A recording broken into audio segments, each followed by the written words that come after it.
আজকের এই মুতাবাররাক মাহফিলের সম্মানিত সভাপতি, আজকে এই জান্নাতি পরিবেশের যিনি সভাপতিত্ব করবেন, উপমহাদেশের শ্রেষ্ঠ ওলি,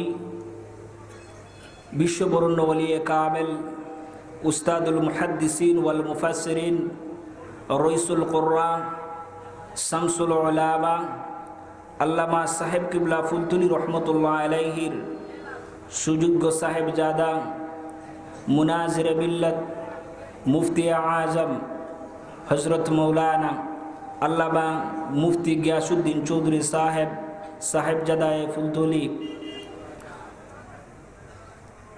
আমার সম্মুখে বসা, পাশে বসা মুরব্বিয়ানে আজম, প্যান্ডেলের নিচে বসা, শীতকে অপেক্ষা করে কোরআন সুন্নাহর আলোচনার এই মজলিসে সুন্নি যুবকরা,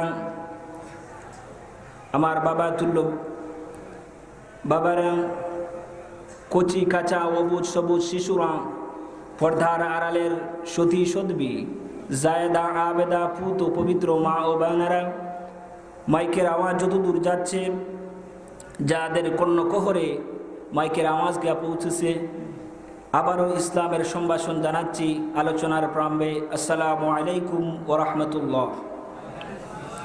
প্রিয় সুধী, আমরা যে মজলিসে আসলাম, এই মাহফিলে আসলাম, এই মাহফিল পৃথিবীর গতানুগতিক মাহফিলের মতো না, এর ফায়দা অনেক বেশি। পৃথিবীর প্রোগ্রামের কোনো উদ্দেশ্য থাকে না, ক্ষণিকের জন্য টেস্ট নেওয়া হয়, স্বাদ নেওয়া হয়, ঠিক কিনা বলুন? কিন্তু মাহফিল, কোরআন সুন্নাহর আলোচনা কিসের জন্য? আমাদের উত্তর আছে কিনা নাই? আমাদের উদ্দেশ্য, আমাদের নিয়ত, আমাদের টার্গেট প্রথমেই সহি করা দরকার। আমাদের প্রায় মানুষের মনেই একটি উদ্দেশ্যেই তাকে ভরপুর আয়োজন দেখতে যাই, আবার কেমন মানুষ হচ্ছে তা দেখে আসি, আবার যারা ওয়াজ করায় তাদের মনের একটা চেতনা, একটা স্পৃহা জাগে, কত মানুষ দেখানো যায়, ঠিক কিনা বলুন? মাহফিল কি মানুষ দেখানোর জন্য না কামিয়াবের জন্য? উচ্চ আওয়াজে বলুন। মাহফিল কি কামিয়াবের জন্য না মানুষ দেখানোর জন্য? এই মাহফিল থেকে যদি আমরা, যেহেতু মাহফিল হয়, প্রত্যেকটি মাহফিল থেকে যদি আমরা একটি মেসেজ নিতে পারতাম, তাহলে এই দেশের মানুষ সোনার মানুষে পরিণত হতো, ঠিক কিনা বলুন? কিন্তু আমাদের ভাগ্য পরিবর্তন হয় না, না হওয়ার কারণ হচ্ছে আমাদের চক্ষু আছে, কিন্তু আমাদের আসল যে চক্ষু কল, সেটা আমরা অন্ধ করে ফেলেছি, ঠিক কিনা বলুন? আজকে পৃথিবীতে, সারা পৃথিবীতে 150 কোটি মুসলমান, কিন্তু আল্লাহ রাব্বুল আলামিন কোরআনে হাকিমে, আমি আপনাদের সম্মুখে যে আয়াতে কারিমা তেলাওয়াত করেছি, এই আয়াতে কারিমাকে অপেক্ষা করে কোরআন হাদিস অনুযায়ী কিছু কথা বলার চেষ্টা করবো, আল্লাহ যদি তৌফিক ভিক্ষা দান করেন এই অল্প সময়ে। ওয়ামা তৌফিক ইল্লা বিল্লাহ। প্রিয় সুধী, আজকে এই পৃথিবীতে 150 কোটি মুসলমান, দলের কোনো অভাব নাই, ইসলামের দলের কোনো অভাব নাই, দাড়ি টুপিরও অভাব নাই, আভাজাবার কোনো অভাব নাই, মসজিদ মাদ্রাসার কোনো অভাব নাই, ফিরাকিরও অভাব নাই, ঠিক কিনা বলুন? মাজারেরও কোনো অভাব নাই, বাজারেরও কোনো অভাব নাই। কিন্তু আল্লাহ রাব্বুল আলামিন দেখেছেন একটা জিনিসের অভাব, সেটা হচ্ছে চক্ষুওয়ালা কলব। সুবহানাল্লাহ। আজকে আমরা সেই আলোচনা করতে চাই। আজকে আমাদের যে বাইরের যে দুটি চক্ষু, এই চক্ষু মূলত অন্ধ নয়, অন্ধ হয় না। সাময়িকের জন্য কেউ চোখ কানা হতে পারে, কিন্তু অন্ধ মূলত হয় ভিতরে একটি চক্ষু, সেটা হচ্ছে কলব। যা বাম দুতের 1 আঙ্গুল, 2 আঙ্গুল বা 4 আঙ্গুল নিচে যে কলব, সেই কলবকে বলা হয়েছে অন্ধ হয়। সুবহানাল্লাহ, সুবহানাল্লাহ। প্রিয় সুধী, আজকে যে আমরা এখানে বসে রইলাম কোরআন সুন্নাহর আলোচনা, প্রথমে আসুন কোরআন সুন্নাহ থেকে আমরা বুঝে নেই আজকের যে মাহফিল গতানুগতিক, আমি প্রথমেই বলেছিলাম গতানুগতিক অন্য মাহফিলের চাইতে এই মাহফিল উত্তম, ঠিক কিনা বলুন? অন্য মাহফিলের চাইতে উত্তম কিভাবে? এই প্যান্ডেলের নিচে যারা বসে আছি সবাই আমাদের ভাগ্য সুপ্রসন্ন, সুবহানাল্লাহ, আমাদের ভাগ্য সুপ্রসন্ন। কে বলেছেন? প্যারা নবী সাল্লাল্লাহু আলাইহি ওয়াসাল্লাম আজ থেকে ১৫০০ বছর আগে বলেছেন। এই কথাটা কোট করে রেখেছেন ইমাম মুসলিম রহমতুল্লাহ আলাইহি। সুবহানাল্লাহ, সুবহানাল্লাহ। আল্লাহ রাব্বুল আলামিন তার এই বিশালত পৃথিবী সাজানোর জন্য তার বাহিনী রয়েছে, যে বাহিনীদেরকে আমরা দেখি না, কিন্তু তাদের কাজ প্রতিনিয়ত তারা করে যাচ্ছেন। তাদের নাম দিয়েছেন আল্লাহ রাব্বুল আলামিন পর্যটক ফেরেশতা। তাদের কাজই হলো ঘোরাফেরা করা।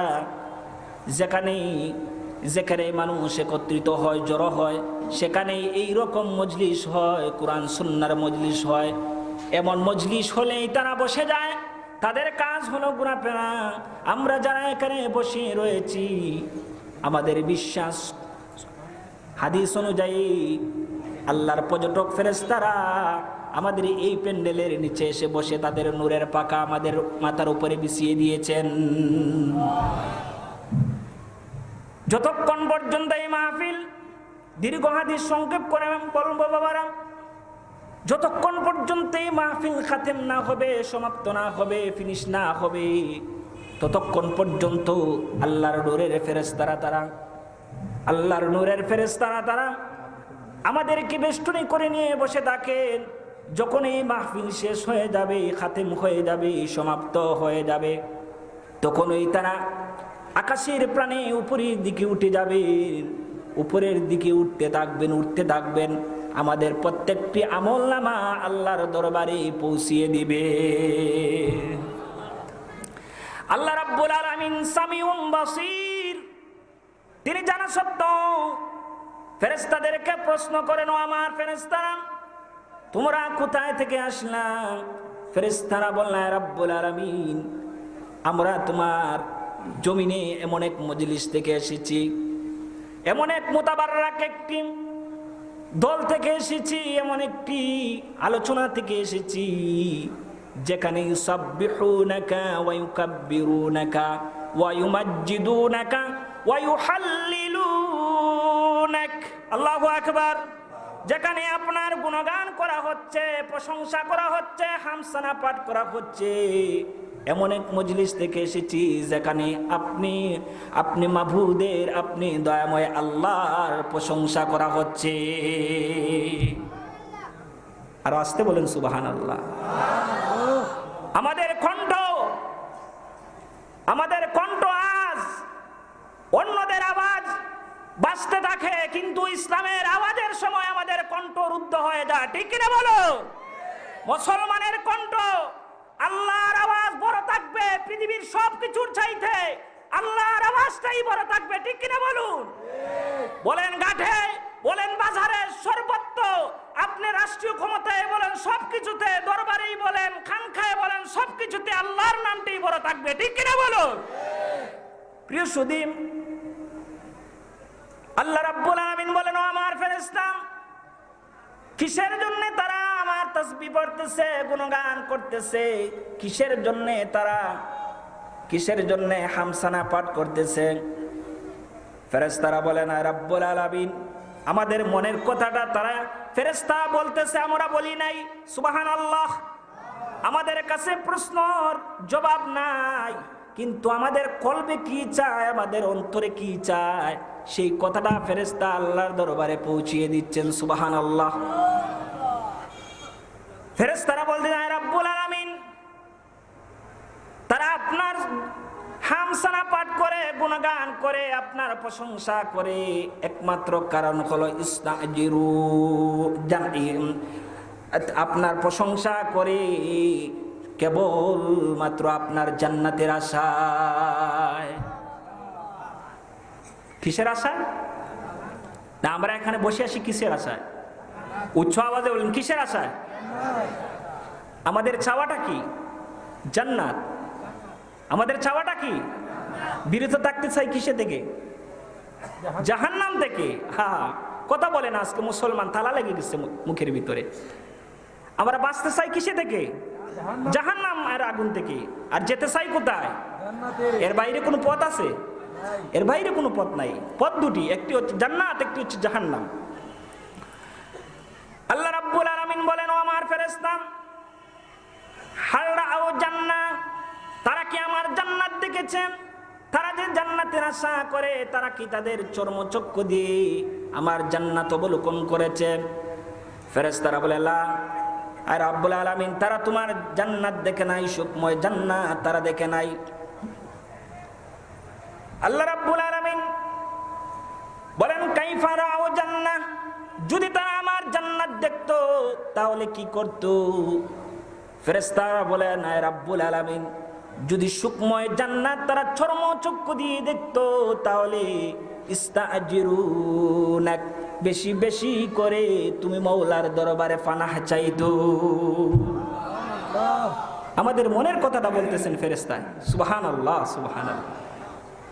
আল্লাহ রাব্বুল আলামিন এর কাছে যখন ফেরেশতা বলল তারা বেশি বেশি করে পানাহ চাইতো, আল্লাহ রাব্বুল আলামিন বলেন, ও আমার ফেরেশতা, ও আমার ফজলক ফেরেশতা, তারা কিসের হতে আমার কাছে পানাহ চাইতো? তারা কিসের থেকে তারা আমার কাছে পানাহ চাইতো?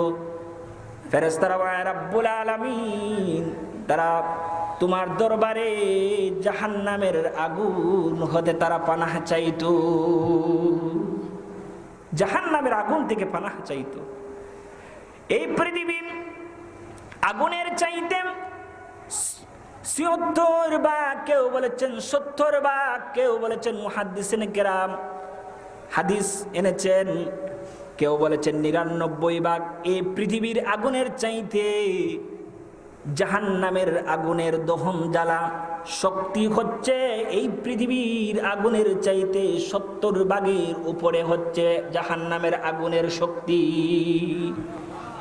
যদি এই পৃথিবীর মোমের বাতির সামনে কোনো ব্যক্তির সাহস হয় না একটা মিনিট রাখবে, পাগল ছাড়া কোনো সুস্থ মস্তিষ্কের মানুষে একটা মিনিট রাখার যদি শক্তি না থাকে, তাহলে আল্লাহর দরবারে মানুষের একটাই কামনা থাকা উচিত, আল্লাহ যেতে চাই জান্নাতে আর বাঁচতে চাই জাহান্নামের আগুন থেকে।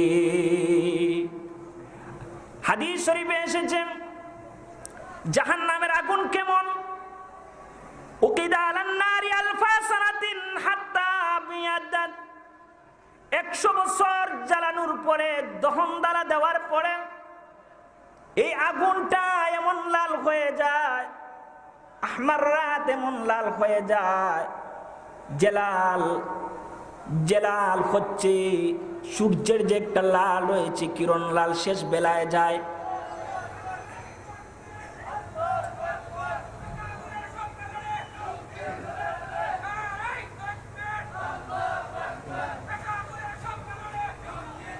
কে আসতেন? ও আমার বাবারা ভাইয়েরা, ১০০ বছর জ্বালানোর পরে যে রং হয় লাল, আবার ১০০ বছর জ্বালানোর পরে তার রং হয়ে যায় সাদা, আবার ১০০ বছর জ্বালানোর পরে সেই আগুনের কালার হয়ে যায় গুটগুটে কালো। জাহান্নামটা এখনো গুটগুটে কালো, অন্ধকার। আল্লাহ রাব্বুল আলামিন বলেন, আমার ফেরেশতা, তারা কি আমার জাহান্নাম দেখেছে? ফেরেশতা আগের মতন জবাব দিলেন না। আল্লাহ বলেন, ও আমার ফেরেশতা, যদি তারা দেখতো তাহলে কি হইতো? আগের মতন প্রশ্ন করা হলো, ফেরেশতা আগের মতো জবাব দিলেন, আয় রাব্বুল আলামিন, যদি জাহান্নামের আগুন তারা দু চক্ষু দিয়ে অবলোকন করতো, জাহান্নামের আগুন যদি তারা দেখতো, পৃথিবীর মানুষ সবাই ইস্তাগফিরুনাক, বেশি বেশি করে তোমার দরবারে তারা পানাহ চাইতো, তারা ক্ষমা প্রার্থনা করতো, বেশি বেশি করে ইস্তিগফার পড়তো। সুবহানাল্লাহ। আল্লাহ রাব্বুল আলামিন বলে, আমার ফেরেশতা, হাদিসের শেষের অংশে আল্লাহ রাব্বুল আলামিন বলেন, ও আমার ফেরেশতা, পর্যটক ফেরেশতা, সাক্ষী থাকো, সাক্ষী থাকো, কাদ গাফারতু লাহুম ওয়া আতাইতুহুম মা সাআলু ওয়া আজারতুহুম মিম্মা ইস্তাজারু। আল্লাহু আকবার। ও আমার ফেরেশতা, সাক্ষী থাকো, যত লোক আমার হামসানা পড়লো, আমার জিকির করলো, আমি মওলার প্রশংসা করলো, মর্যাদা বর্ণনা করলো, শুনে রাখো রে ফেরেশতা, আমি প্রত্যেক বান্দাকে, মজলিসের প্রত্যেক আমার বান্দাকে আমি ক্ষমা করে দিলাম, আমি তাদের গুনাহগুলা মাফ করে দিলাম। তারা যা চাইলো, তারা যা থেকে বাঁচতে চাইলো, আমি তাদেরকে ফানাহ দিলাম। তারা জান্নাত চেয়েছে, আমি তাদেরকে জান্নাত দিয়ে দিলাম। তারা জাহান্নামের আগুন থেকে বাঁচতে চায়, আমি তাদেরকে জাহান্নামের আগুন থেকে তাদেরকে পানাহ দিলাম। আর এখানে যারা মজলিসে যারা ছিল, প্রত্যেককে আমি ক্ষমা করে দিলাম। ক্ষমার আওয়াজ কি ছোটো হোক? ক্ষমার আওয়াজ তো ছোটো হচ্ছে কেন? ক্ষমা বিশাল বড় এক জিনিস। আবার আরো জোরে বলতে পারি না সুবহানাল্লাহ? ক্ষমার আওয়াজটা হবে বড়। এখন ফেরেশতারা এতক্ষণ পর্যন্ত আমাদের পক্ষে ছিলেন, ক্ষমার পরে ফেরেশতারা এখন আমাদের জন্য একটু কষ্ট পেয়ে গেলেন। আল্লাহর ফয়সালার পরে তারা মনে মনে একটু কষ্ট পেয়ে গেলেন। সুবহানাল্লাহ, সুবহানাল্লাহ। ও আমার বাবারা, ভাইয়েরা, হাদিসের শেষের অংশে ফেরেশতারা বলেন, আয় রাব্বুল আলামিন, এই মজলিসে সকল মানুষকে আপনি ক্ষমা করে দিয়েছেন, আপনার সকল বান্দাকে ক্ষমা করে দিয়েছেন ঠিক, কিন্তু সকল তো নিয়ত করে আসে নাই। সকলের উদ্দেশ্য তো এক ছিল না। কের উদ্দেশ্য ছিল রাস্তা দিয়ে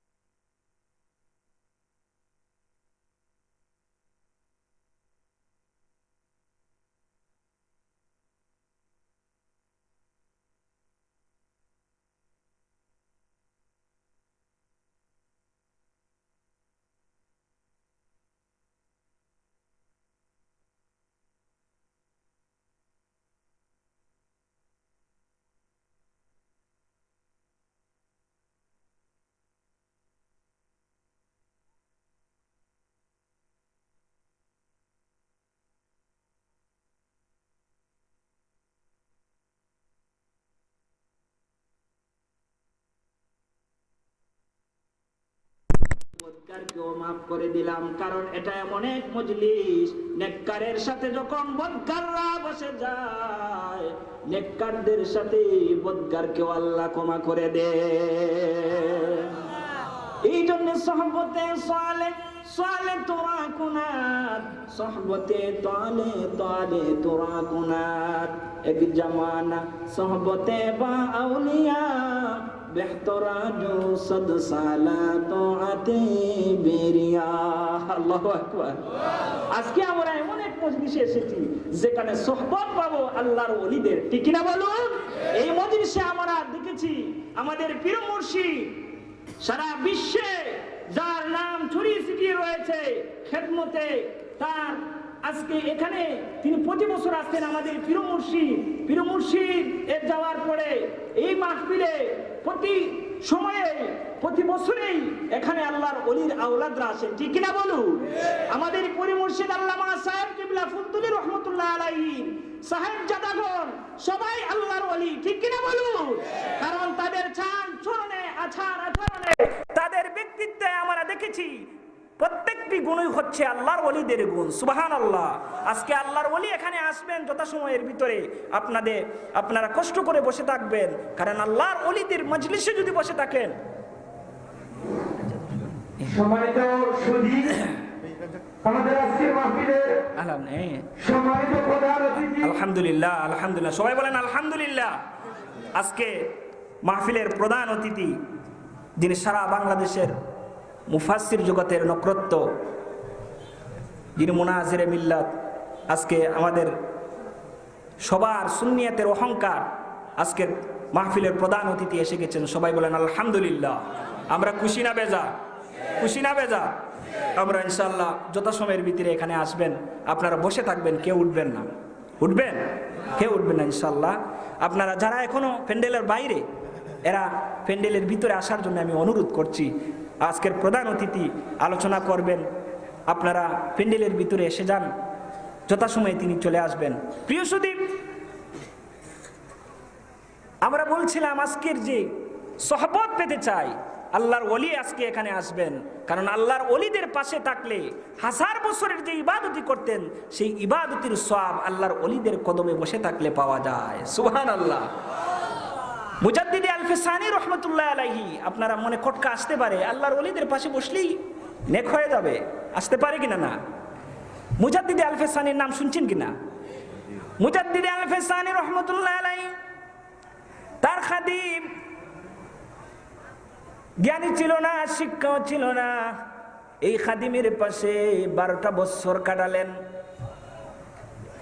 এই খাদিম পীরের কাছে 12টি বছর কাটালেন। একদিন গুসা করে বললেন, ও মুজাদ্দিদ আল-ফিসানি, আমি কেমন আল্লাহর ওলির পাশে বসে আমি তার খেদমত করি। ও মুজাদ্দিদ আল-ফিসানি, আমি তো দেখি না কোনোদিন আপনার কেরামত, আমি তো আপনার কোনো বাহাদুরি দেখি না, আপনার মানবিত্ব দেখি না, শক্তি দেখি না। মানুষ না আকাশে দিয়ে উড়ে, মানুষ না জলে স্থলে চলে যায়, মানুষ না পাহাড় পর্বতে উড়াল দিয়ে চলে যায়। আল্লাহর ওলিদের কেরামত আমি তো কোনোদিন আপনার কোনো কেরামত দেখি নাই, আমি কিভাবে আপনার খেদমতে আর থাকতে পারি? মুজাদ্দিদ আল-ফিসানি বলেন, ও আমার খাদেম শুনে রাখো, ও আমার খাদেম, তুমি আমি মুজাদ্দিদ আল-ফিসানিকে জীবনে কোনোদিন তোমার নাম যখন আমি নিয়েছি 12টি বছর, আমাকে কখনো দেখছো কি তোমার নাম আমি বিনা ওযুতে নিতে? তোমার নাম ছিল আহমদ, আমার পেয়ারা নবীজির নাম, তোমার নামের সাথে জড়িত। এই জন্য কোনোদিন আমি মুজাদ্দিদ আল-ফিসানি তোমার নাম আমি বিনা ওযুতে নেই না, কারণ পবিত্রতা সহকারে আদবের সাথে তোমাকে ডাক দিয়েছি। সুবহানাল্লাহ। আবার বললেন মুজাদ্দিদ আল-ফিসানি, ও আমার খাদেম শুনে রাখো, আমি মুজাদ্দিদ আল-ফিসানি 12টি বছর আমার সাথে চলার পরে আমাকে কখন দেখছো কি অন্যায় বিচার করতে? কখন দেখেছো কি আমার সুন্নত বিরোধী কোনো কাজ করতে? মসজিদে যখন ঢুকেছি কখনো কি দেখেছো তুমি আমার বাবায় পা ঢুকতে? সে লজ্জিত হয়ে বলল, ও মুজাদ্দিদ আল-ফিসানি, আমি মনে করেছিলাম পীর আলী নাকি বড় হুজুর হওয়া, নাকি আকাশে দিয়ে ওরা, বড় হুজুর হওয়া নাকি গরম পানি দিয়ে পানির উপরে দিয়ে চলা, আমি জানি না। কিন্তু আমার অন্তর খুলে গেছে, আমার কল খুলে গেছে, আমার ভিতরের চক্ষু খুলে গিয়েছে। আমি আপনার কাছে রয়েছি, কিন্তু অদ্যাবধি রাত আমার সামনে পৃথিবীর যিনি বাদশাহ, সারা পৃথিবীর যিনি বাদশাহ, তাকে আমি দেখতে পেরে আপনার শান আমি বুঝে পেয়েছি। আর আসতে বলেন সুবহানাল্লাহ। ও আমার বাবারা, ভাইয়ারা, আমরা আজকে এখানে আল্লাহর ওলিদের সোহবত নেওয়ার জন্য এসেছি, ঠিক কিনা বলুন? আসুন এখন আলোচনা করা যাক। অল্প সময় আলোচনা করব। আজকে আমি আপনাদের সম্মুখে যে আয়াতে কারিমা তেলাওয়াত করেছিলাম, আল্লাহ কোরআনে সূরা হজের মধ্যে বলেছেন, মানুষের যে বাইরের যে চক্ষু রয়েছে সেই চক্ষু অন্ধ হয় না। সুবহানাল্লাহ, সুবহানাল্লাহ। এই চক্ষু অন্ধ হয় না। চক্ষু যে অন্ধ হয়, যে চক্ষুটা অন্ধ হয় সেটা হচ্ছে কলব, আর কলবটা থাকে বুকের মধ্যে। সুবহানাল্লাহ, সুবহানাল্লাহ। এই কলব নিয়ে কোরআনে 124টি আয়াত আল্লাহ এই কলবের ব্যাপারে তিনি বর্ণনা করেছেন। সুবহানাল্লাহ, সুবহানাল্লাহ। এই কলব হচ্ছে সব কিছুর মূল। আল্লাহ রাব্বুল আলামিন পৃথিবীর কোনো দিকে তাকান না, মানুষের বান্দার কোনো দিকে তিনি নজর করেন না, তার পায়ের দিকে, তার মুখের দিকে, তার হাতের দিকে, কিন্তু মানুষের যেদিকে তিনি ইঙ্গিত করেন, যেদিকে তাকান, সেটা হচ্ছে কলব। সুবহানাল্লাহ। প্রিয় সুদীপ, এই কলব আমাদের সবচেয়ে বড় দৌলত, যেটা হচ্ছে ঈমান। ঈমানের সবচেয়ে বড় দৌলত, আমাদের একজন ঈমানদার, একজন মুমিনের সবচেয়ে বড় দৌলত হচ্ছে ঈমান। সবচেয়ে বড় দৌলত কি? আর ইমানের কেন্দ্রবিন্দু, ইমানের কেন্দ্র হচ্ছে কল। সুবহানাল্লাহ। কলব থাকার জায়গা, ইমান থাকার জায়গা হলো কলবে। আল্লাহ রাব্বুল আলামিন কোরআনে বলে দিয়েছেন ইমান থাকার জায়গা হলো কলবে। যে কলব আসতেছে নাকি দুরূদ শরীফ সাল্লাল্লাহু নবী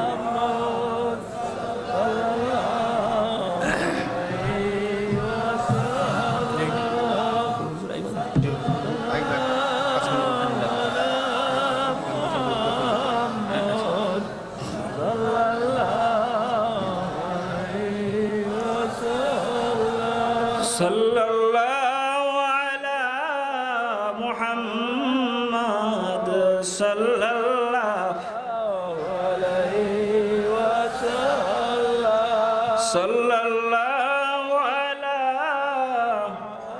মুহাম্মদ সাল্লাল্লাহু আলাইহি ওয়াসাল্লাম। প্রিয় সুধী, এই কলবটা যদি মানুষের ঠিক হয়ে যায়, অনেক ব্যাখ্যা দেওয়ার আজকে আমার কথা ছিল। আমি আপনাদের সম্মুখে কলবের ব্যাপারে কোরআনে কি এসেছে, এই কলবকে নিয়ে ভালো মানুষও আজকে চেষ্টা করতেছেন এই কলবকে শুদ্ধ করার। আবার অনেক মন্দ মানুষও এই কথাও বলে কলবের নামে, আবার মন্দামিও করে কিনা না?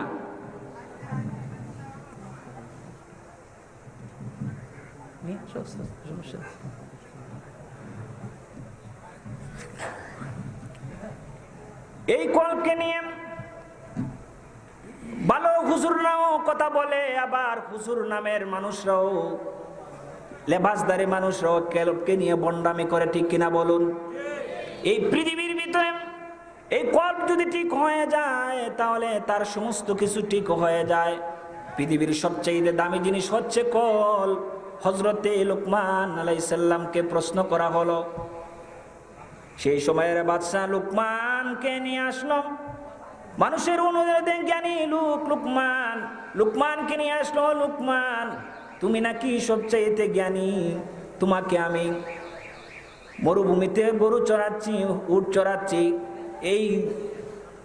এই পরিষদের যারা গণ্যমান্য ব্যক্তি, যারা জ্ঞানী লোক, তারা বলতেছে আমি নাকি বাদশা বুকা, তোমার মতন লুকমানকে আমি উট চড়ানো দিয়েছি, তুমি নাকি অনেক জ্ঞানী লোক, আমি তোমার জ্ঞানের প্রখরতা দেখতে চাই। ও লুকমানকে তার জ্ঞান পরীক্ষার জন্য টেবিলের মধ্যে আনা হলো দুটি জিনিস, একটা নিয়ে আসা হলো, একটি বকরি দিয়ে পরীক্ষা শুরু হয়ে গেল। ও লুকমান, তোমাকে বকরি দিলাম, এই ছাগলটি দিলাম, এই ছাগলের মধ্যে ভালো জিনিসটি তুমি নিয়ে আসবা, ভালো জিনিসটি তুমি বাহির করো। লুকমান ভালো জিনিস বাহির করতে গিয়ে তিনি প্রথমে জিহ্বা আনলেন আর কল বানলেন। সুবহানাল্লাহ। প্রথম আনলেন জিহ্বা, তারপরে আনলেন কল। আবার বাদশা বললেন, ও লুকমান, বুঝলাম তুমি জিহ্বা আনলা আর কল বানলা, এরপরের জিনিসটা আবার ভালো জিনিসটা, এটার থেকে মন্দ জিনিসটা নিয়ে আসো।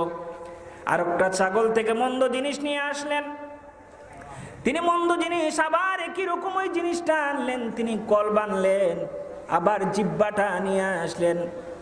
বাদশা বলল, ও বুদ্ধিজীবীরা, তোমরা কোথায়? লুকমানকে তোমরা বলেছ জ্ঞানী লোক, সে নাকি পণ্ডিত, তাকে আমি কেন মরুভূমিতে রেখেছি? পৃথিবীতে 4 জন মানুষ, কালো মানুষ জ্ঞানী ছিলেন, এর মধ্যে একজন হচ্ছেন লুকমান। লুকমান নাকি জ্ঞানী। ও লুকমান, তুমি এটার উদাহরণ দাও, ব্যাখ্যা দাও, তুমি এটার ব্যাখ্যা দাও। তোমাকে চাইলাম ভালো জিনিস, তুমি ভালো জিনিস জিহ্বার কল বানলা, আবার মন্দ জিনিস, তুমি আবার মন্দ জিনিসের জন্য বলা হলো, আবার তুমি মন্দ জিনিস কলবার জিহ্বা আনলা, কারণটা কি, ব্যাখ্যা দাও। লুকমান বললেন, ও আমার বাদশা মুনিব, জেনে নিন মানুষের ভিতরে একটি অঙ্গ রয়েছে, সেটা হচ্ছে কল। এই কল যদি ভালো হয়ে যায়, তার সমস্ত শরীর ভালো হয়ে যায়, তার অঙ্গ প্রত্যঙ্গ ভালো হয়ে যায়। আর যদি জিহ্বা তার ঠিক রাখতে পারে, সংযত রাখতে পারে, সে একজন খাঁটি ইমানদার মুসলমান হয়ে যায়। আল মুসলিমু মান সালিম আল মুসলিমুন মিন লিসানিহি ওয়া ইয়াদিহি। আবার বললেন কলবে আলা ইন্না ফিল জাসাদিল মুদগা ইযা সালাহাত সালাহাল জাসাদু কুল্লুহু ওয়া ইযা ফাসাদাত ফাসাদাল জাসাদু কুল্লুহু আলা ওয়া হিয়াল কলব। হযরতে লুকমান প্যার নবীজির হাদিসকে তিনি উপস্থাপন করলেন, ও বাদশা শুনে রাখো, এই কলবই হচ্ছে সবকিছুর মূল। এই কলব যদি ঠিক হয়ে যায় তাহলে সমস্ত অঙ্গ প্রত্যঙ্গ সব অঙ্গ তার ঠিক হয়ে যায়। আর এই কলব যদি ধ্বংস হয়ে যায়, নষ্ট হয়ে যায়, তাহলে তার সারা বডিটা ধ্বংস হয়ে যায়। আর এই জিনিসটার নামই হচ্ছে কলব। সুবহানাল্লাহ। বাদশা হতভম্ব হয়ে গেছে, পৃথিবীতে এত সুন্দর ব্যাখ্যা তো পায় নাই। ও আমার বাবারা ভাইয়ারা, এই কলবকে সংশোধন করার ডাক্তার রয়েছে। এই কলবের ভিতরে অনেক রোগ থাকে, এর মধ্যে হিংসা নামক রোগ রয়েছে। প্যার নবীজি বলেন, হিংসা থেকে তোমরা বিরত থাকো, কারণ হিংসা হচ্ছে কলবের আঙ্গার। কলবকে জ্বালিয়ে ধ্বংস করে দেয় যে জিনিসটা, সেটা হচ্ছে হিংসা। এই হিংসা থেকে তোমরা বিরত থাকো। কলবের অনেক রোগের বর্ণনা হাদিসে এসেছে, এর মধ্যে প্রথম জিনিসটা হচ্ছে হিংসা। আজ আমরা দেখেছি কাফিরদের ভিতরে, এখনের কাফির আর আগের কাফিরের মধ্যে যে মিল ছিল সেটি ছিল হিংসা। আগের কাফিররাও দাড়ি টুপুওয়ালাদের সাথে হিংসা করত, আর আজও তাদের দূষররা যারা রয়েছে তারা একইভাবে কলব দ্বারা হিংসা করে দাড়ি টুপিওয়ালাদের সাথে। ঠিক কিনা বলুন? আজকের উদাহরণ হচ্ছে বাস্তবিক উদাহরণ। আজকের সমাজে দেখুন, ঢাকা বিশ্ববিদ্যালয়ে একজন শিক্ষিত নামের কুকুর কি বলতেছে আজকে নাকি এই দেশে মূর্খর প্রভাব বেড়ে যাচ্ছে। ঢাকা বিশ্ববিদ্যালয়ে নাকি উচ্চ শিক্ষার মান কমে যাচ্ছে। কারণ হচ্ছে যারা মাদ্রাসা থেকে এসেছে তারা নাকি জ্ঞান কম, জ্ঞানহীন মানুষ, তারা নাকি উচ্চ শিক্ষার জ্ঞান নাই। আজকে এই বলে উস্কানি দিয়ে মুসলমানদের মনে আঘাত দিয়ে যাচ্ছে। ঠিক কিনা বলুন? আমরা তার নিন্দা প্রতিবাদ করতে যাই। কাফের শুনে রাখো, তোমাদের কলবের মিল রয়েছে আগের আর এখনের। তোমার ডিপার্টমেন্টে প্রথম ছাত্র যে, সেও তো মাদ্রাসার ছাত্র। আজকে তোমরা যাকে বিসি করেছো সে কোথার ছাত্র। আগে যারা ছিল বিসি তাদেরও তুমি তথ্য নিয়ে দেখো, তারাও দাখিল দিয়েছে, ফাজিল দিয়েছে, আলিম দিয়েছে। আর তোমার হিংসা হচ্ছে দাড়ি টুপিরা ভার্সিটিতে তারা চান্স পেয়ে আজকে ভার্সিটি দখল করে নিয়েছে মাদ্রাসার ছাত্র। আজকে তোমার মুখ দিয়ে হিংসাটা প্রকাশ হয়ে গেল। 60% এর উপরে মাদ্রাসার ছাত্র ইউনিভার্সিটিতে। ঠিক কিনা বলুন? আজকে এইরকম হিংসা প্রতিটি পাড়ায় মহল্লায় হচ্ছে মাদ্রাসার সাথে। কারণ মাদ্রাসাই হচ্ছে কলব ঠিক করার আসল প্রতিষ্ঠান। ঠিক কিনা বলুন? আজকে আপনার কলব সংশোধন হবে না স্কুলে গেলে। আজকে আপনার স্কুলে আমরা মুসলমানের ছেলে স্কুলে পড়াচ্ছি, কাল হাসরের ময়দানে আপনি জবাবদিহি করতে হবে। আপনি হচ্ছেন একজন দায়িত্বশীল। আপনার ছেলে স্কুলে গিয়ে কি পড়তেছে, আপনার মেয়ে স্কুলে গিয়ে কি পড়তেছে, আপনি তদারকি না করার কারণে কাল হাসরের ময়দানে আল্লাহর আদালতে জবাবদিহি করতে হবে। ঠিক কিনা বলুন? আপনার ছেলে বেহায়াপনা করতেছে, আপনার ছেলে ইউনিভার্সিটিতে গিয়ে আজকে নোট থেকে হচ্ছে, আপনার মেয়েরা আজকে কনসার্টে উঠতেছে, অসামাজিক কাজের সাথে তারা যুক্ত হয়ে যাচ্ছে, আপনার কোনো খবর নাই। ঠিক কিনা বলুন? যা দোষ আলেমুল আমাদের মাদ্রাসার ছাত্রদের। ঠিক কিনা বলুন? আজকের এই ধ্যান ধারণা, এই কলবের এই হিংসা দূর করতে হবে। ঠিক কিনা বলুন?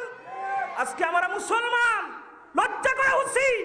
আপনার ছেলেকে আপনি প্রথমেই শিক্ষা দেওয়া উচিত কলিমা। আপনার ছেলেকে প্রথমে শিক্ষা দেওয়া উচিত আল্লাহর নাম, প্রথমে বিসমিল্লাহ বলে আলহামদুলিল্লাহ পড়ানো উচিত। ঠিক কিনা বলুন? আজকে যদি এখানেই যদি পরীক্ষা নেওয়া হয়, কলেজের বাইরে দাঁড়ান, সূরা ফাতিহা থেকে আলাম তারা পর্যন্ত বলতে পারবে না, পারবে? কিন্তু আমরা অভিভাবক, কুল্লুকুম রাইন কুল্লুকুম মাসউলুন, আমরা রাইয়াতিহি, আমরা হচ্ছে দায়িত্বশীল। আমরা ছেলের দায়িত্ব আমাদেরকে দিয়ে, বাবাকে দেওয়া হয়েছে, মাকে দেওয়া হয়েছে, কিন্তু সেই দায়িত্ব আমরা পালন করতেছি না। আজকে মাদ্রাসাদেরকে মাদ্রাসাকে আমরা ছোট ছোটকে দেখছি। আজকে মাদ্রাসায় ছাত্রদেরকে না পড়ানোর কারণে এই দেশের মানুষ কলব সংশোধন হওয়া কোন সময় সম্ভব নয়, ঠিক কিনা বলুন?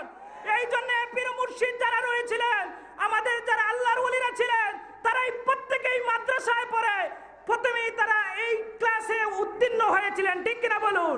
এই জন্য জায়গায় জায়গায় আমাদের পীর মুর্শিদ আল্লামা সাহেব কিবলা ফুলতুলি রহমতুল্লাহ আলাইহি মাদ্রাসা প্রতিষ্ঠা করেছেন, ঠিক কিনা বলুন? ফুলতুলি সাহেব কিবলা কি কোথায় স্কুল প্রতিষ্ঠা করেছেন? স্কুল প্রতিষ্ঠা করেছেন না? বুঝতে হবে, আল্লাহর ওলি যদি স্কুল প্রতিষ্ঠা না করেন, এটার মধ্যে মন্দ আছে কিনা নাই? স্কুলের প্রতিষ্ঠাটা কারা থাকতো আগে? হিন্দুরা।